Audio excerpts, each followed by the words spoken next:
Bethany, Sparky, 221. Perfect. There we go. Perfect. This is Snowflake, right? Yeah. This is Dakota, Snowflake. come here. Anyone who wants their questions answered, we have a few people that sent them in. We also tend to answer the ones in the chat more often. We like the back and forth. So if we're answering your question on paper or answering a question on the screen and you have a follow-up, throw it in. We'll probably get to it. There we go. And, so I'm on Instagram. Are you on Tickety Tack? Yes. No, you're not. Pull up Tickety Tack. Yes. Are you nibbling on my She's shirt? so cute. Okay, you guys got to see this. So she, I believe, is an all-white dog, I think, except, look at this. Look at this little brown spot. Little brown spot on the ear. Oh my gosh. Snowflake. You, oh my goodness. You're so little and young. Let's see what this says. Yep, Snowflake. Oh my gosh.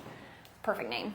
Perfect name. All right, so you want to do one of those to start with? Yeah, I sure would. Okay, from Swap Something. Okay, how soon can I start training my 4-month-old maltipoo? ASAP. Yesterday. This puppy's a maltipoo, and Yesterday. she's probably 12 weeks old. You already missed a day, Yeah. so start today.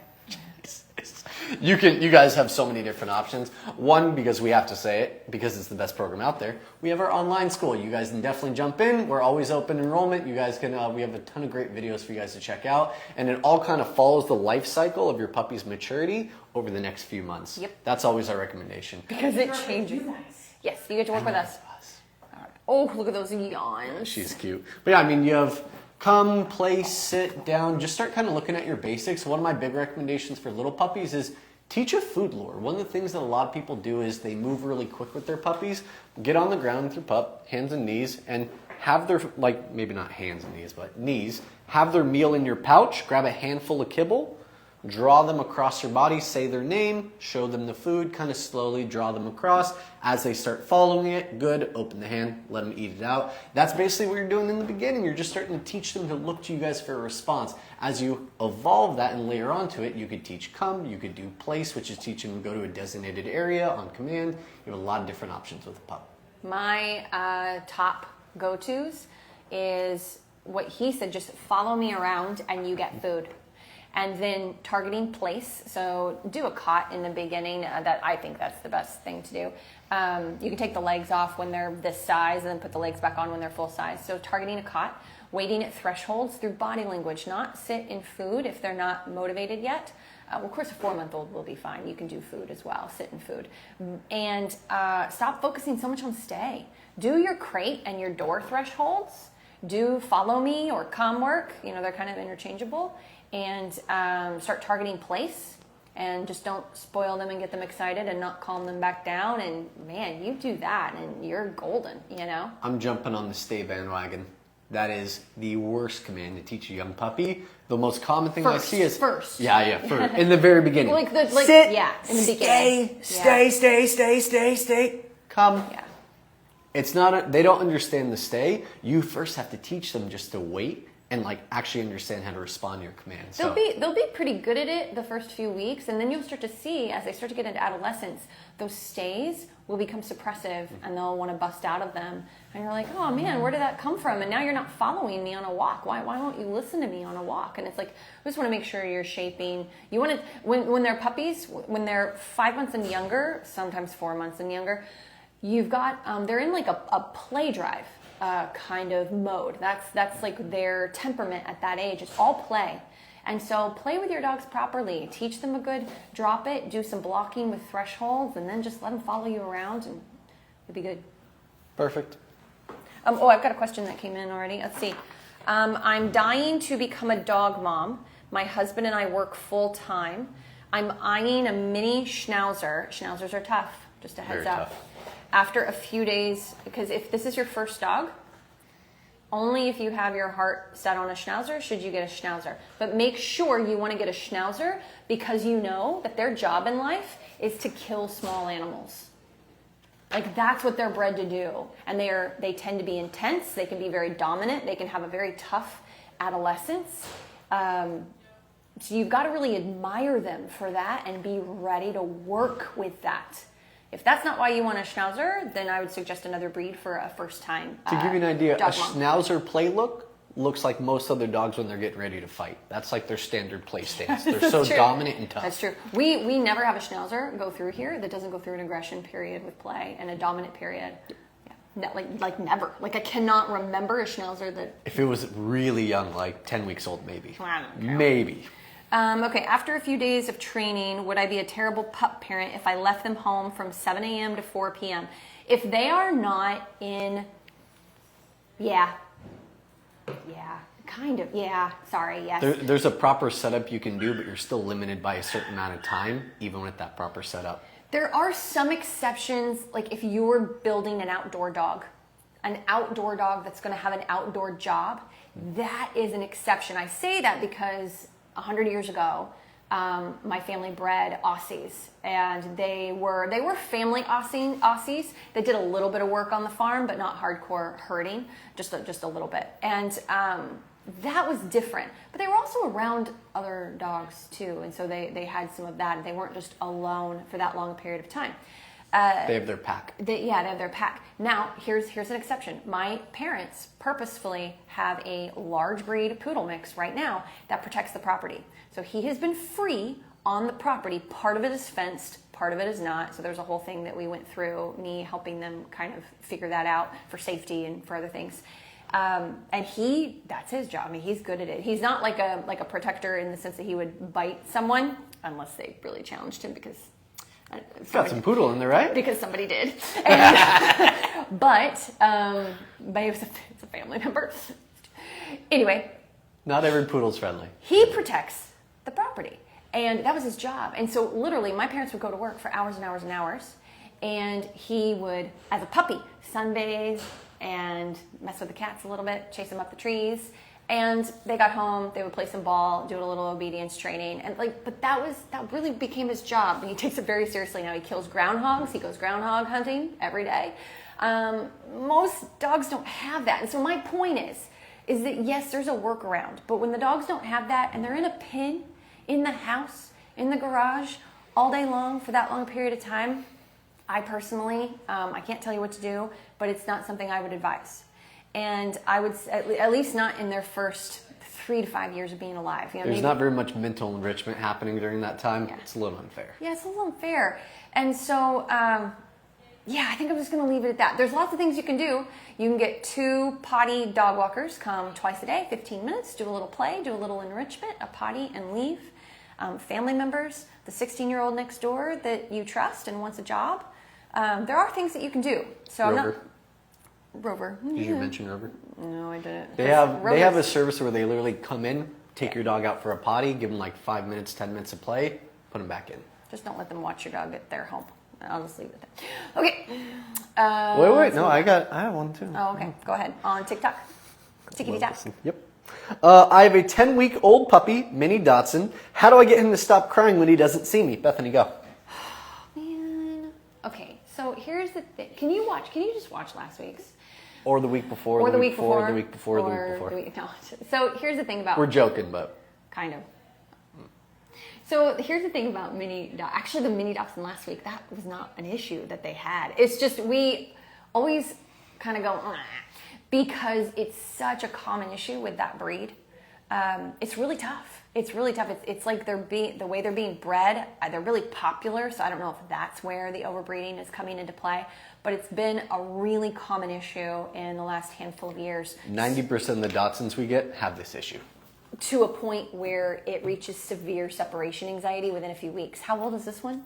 10 weeks, I think it's 10 weeks? 10 week old. Okay, so still pretty young at least. You've had him for a couple of weeks. Okay, so we just don't want this to turn into full-blown separation anxiety.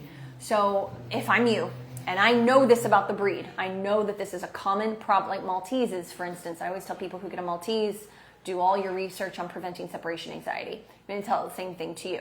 We could do a 2-hour show on preventing and addressing separation anxiety. So I would really dig into the research. And the reason the research is really solid, and I'm like, oh, just go on Google, is because force-free, positive reinforcement, balance trainers, when it comes to preventing separation anxiety, there's a lot of similar threads, and I don't think you're going to get any bad advice, you know. I would also get yourself into a program.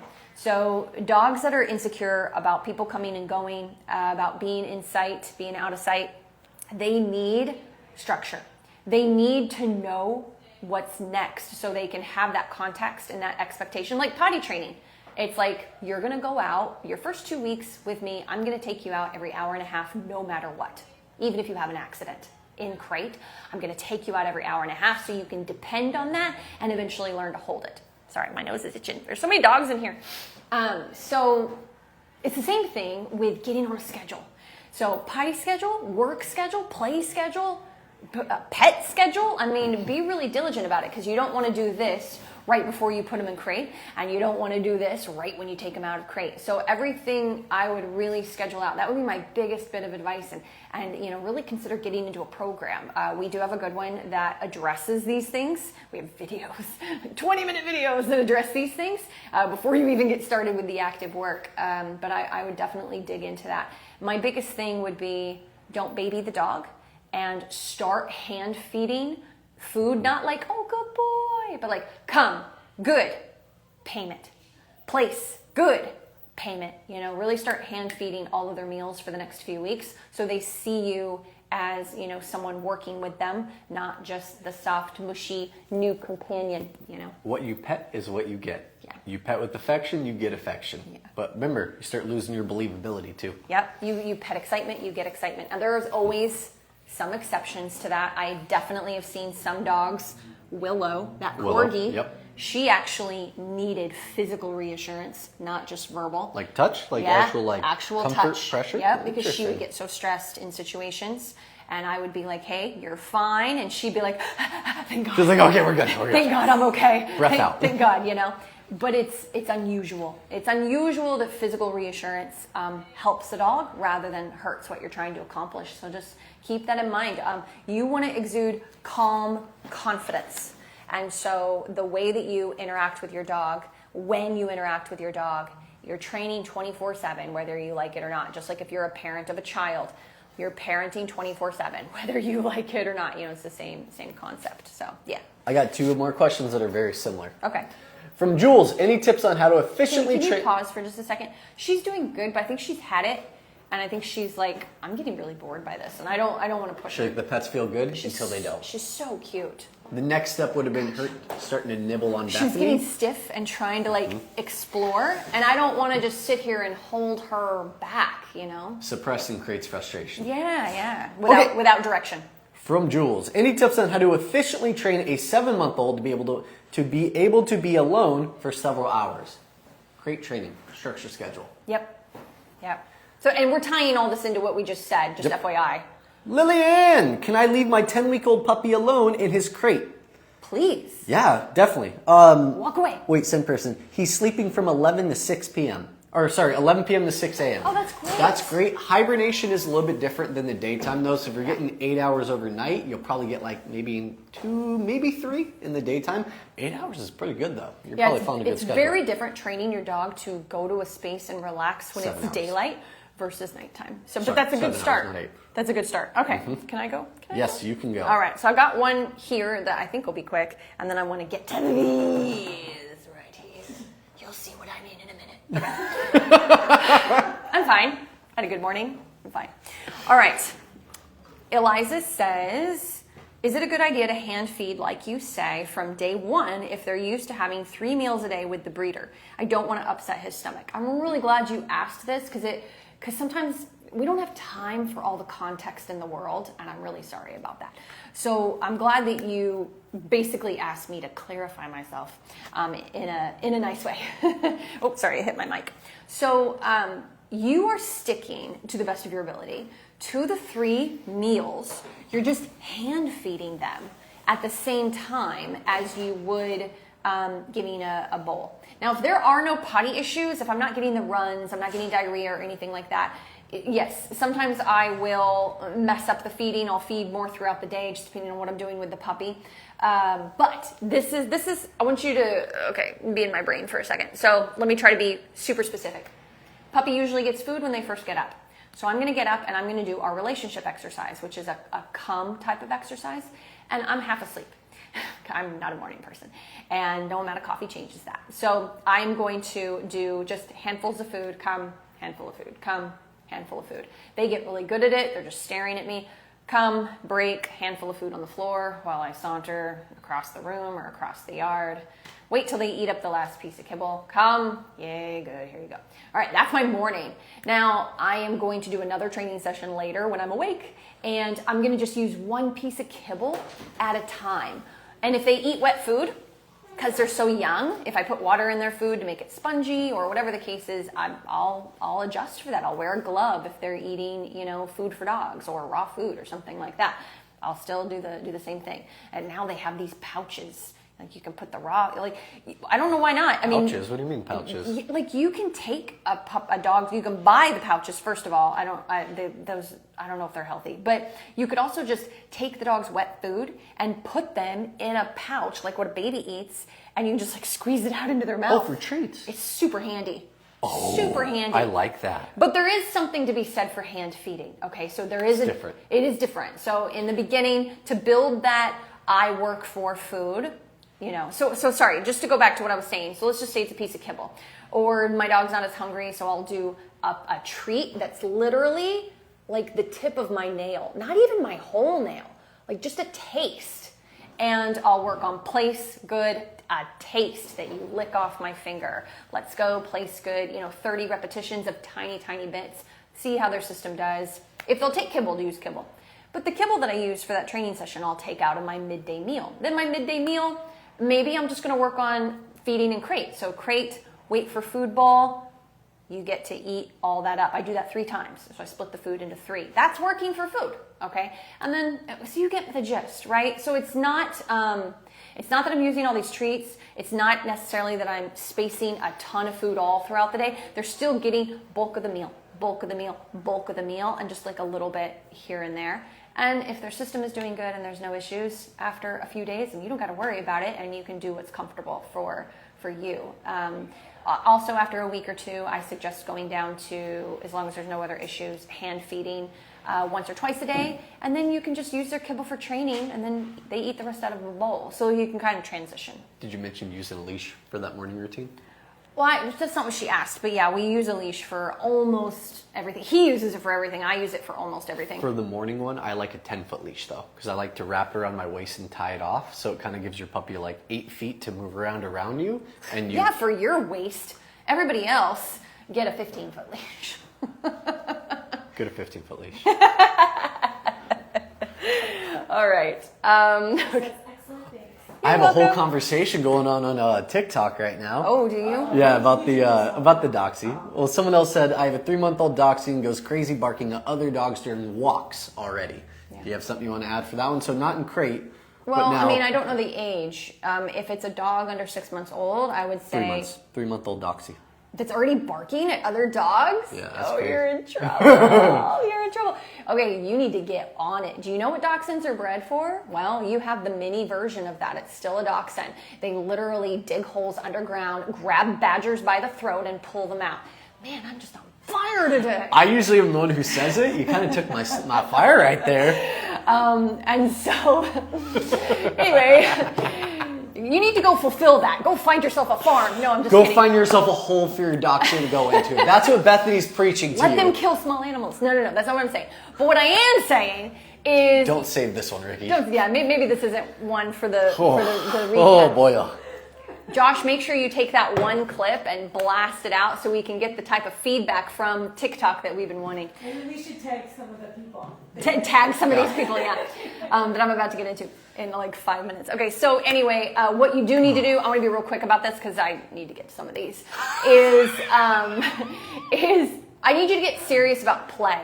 And so I want you to look up, oh, darn it, what do I want you to look up? I was trying to give you something simple, but I can't think of anybody. I don't know, maybe look up Blake Rodriguez. It's Dream Come True Canine.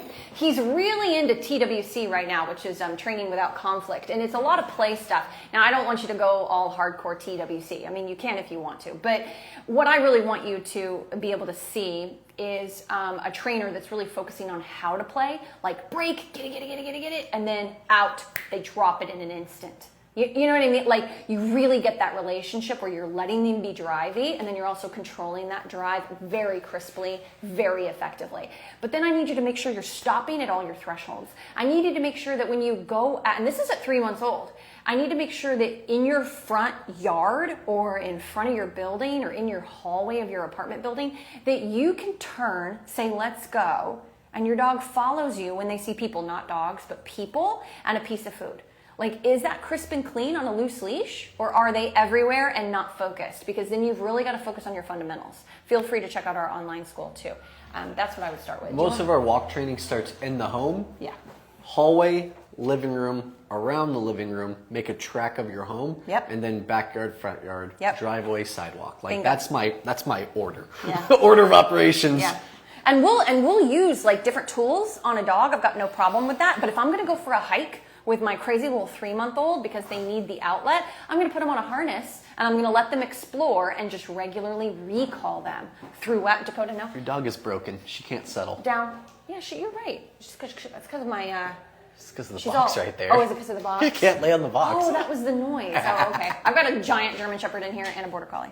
All right. So anyway, hopefully that gives you something to think about. All right. So if you are with us, like regularly, with us, if you're fans, excuse me, a few weeks ago, one of his videos caught a lot of flack. And Which one? Oh, the crate one. oh no, I can't start choking now. The crate one. Don't choke, Bethany. Oh, like literally, I need water. Okay, I'm gonna get through this. I just saw. So when I lots read of those, people take things very seriously. Okay, so guys, come on now. Like, these are clips. These are short, quick clips. We don't have time to talk for 30 We're minutes not on always- every step that We're we not do. always perfect, but I gotta say, I rewatched the video. I thought he was pretty clear about when you are doing a brand spanking new puppy, they go out and they get 15 minutes of activity. They get another 15 minutes of like downtime if they like needed. They might need more activity. And then it's like an hour, 45 minutes to an hour in crate for small breed dogs, and then they're out again. So if you're home, of course, it's different if you're not home. So if you're rotating that all day long, that's several hours of out time. And then the puppy should be sleeping 18 to 20 hours if they're under 12 weeks old. Then it kind of goes to maybe 16 to 20 hours. And then they hit 2 years old and they go back up to 20. Yeah, that's true. Lazy. And then it gets a little less through adolescence. So it does change, but he was really talking about like the very first step of an 8-week-old puppy. And what I thought he didn't need to be clear on is... You were mistaken. I had to be more clear on it, I guess. He said like 30 minutes of activity and then you're going to do crate rotation all day long, and we do another 30 minutes of supervised separation. And I know everybody doesn't, like, we're using trainer terms, and I know everybody doesn't know what that means. But it means that the dog gets to hang out with you, tethered to you on a leash, because you don't want them roaming. That's where you get your potty accents, you're chewing, you're nipping, you're jumping, you're biting. Sorry, I'll stop. They're in a closed, no, it's okay, I'm just teasing. They're in a closed off area or they're in a playpen.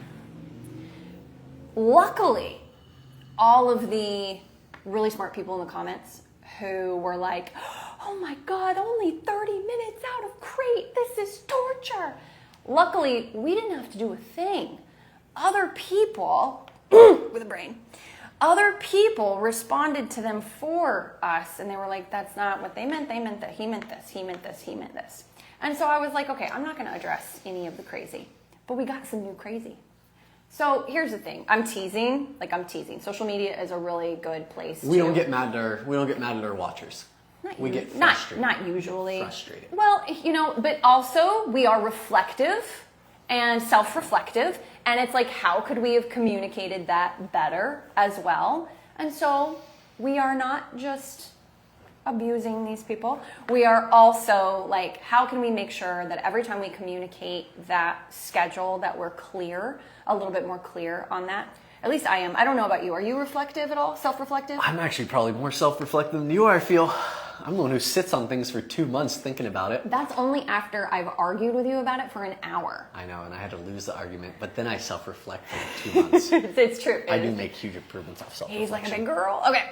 Julie says, I know. Wait, was that bad against women? Am I not allowed to say that? No, I am a woman, so I can say that. That's how that When works. I get home, I'll ask my wife if that was bad for you to say. She's going to hate it. Yeah, she's going to hate it. She's going to Tiffany, hate I'm that. sorry. I love you. And I am a feminist. I swear. It was just a joke. Okay. Julie says, I completely disagree. although puppies definitely should be crate trained, they should also be exposed to exercise pens, have a little bit more space to play and move around, and then, yes, sleep. Yeah. Julie, girl, we agree. Yeah. We agree. We talk about it all the time. Many videos. And I'm sorry that this clip was confusing. They do not need to be confined to a small crate for 22 hours a day. God damn, you're right. Sorry, I shouldn't have said that. Oh, you're absolutely right. They should not be confined to a crate for 22 hours. Yes, that's gross. We agree.